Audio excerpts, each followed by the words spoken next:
Maraming salamat sa inyong lahat.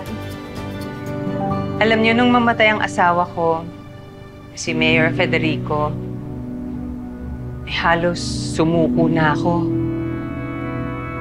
Ngayong kaarawan ko, masayang-masaya ako na napapalibutan ako ng aking pamilya, ng aking mga kaibigan.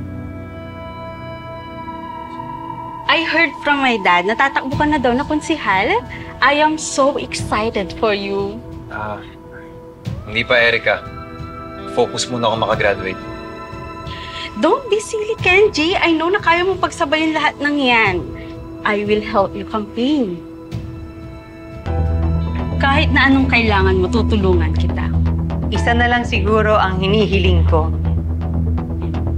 Na sana mag-continue ang legacy ng Romano sa public service. Never, Erica. Maraming salamat sa inyong lahat. Okay, let's go.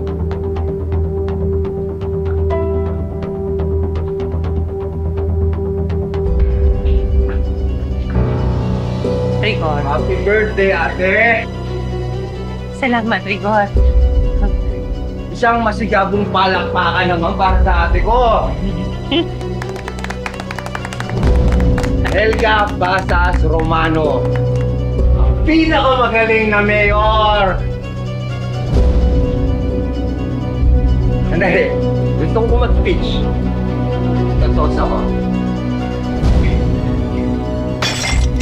Eta! Kenji, Tanga-tanga na eh! Ito! Rigor! Ito, tama na!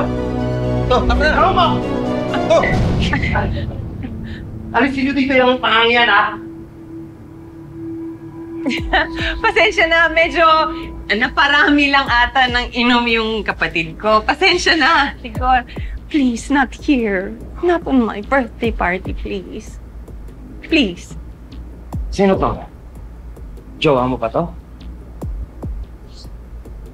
Ano ba? Ito, siya! Rigor. Papalag ka na! Tumigil na kayo, pwede ba? Tumigil na kayo, tumigil na kayo. Tama na, tama na, tama na. Hinay-hinay na sa inom, ha, brother? Sige na, upo ka na muna. Pasensya na, ha? Pasensya na. Renz, paki naman, oh, please. Can I have my wallet, please? Oh. Thank you. Pasensya na, ha? Pasensya na. Kunin mo to, oh. Padagdag na lang. Saan? Hindi, para sa allowance mo sa scholarship, ha? Sige na, tanggapin mo to. Danica, pakilang maghanda ka ng pagkain, take away, para may uwi ni... Arya po, Mayor. Of course, Arya. O, sige. Pakihanda na lang, ha? Please, yung pagkain para kay Arya.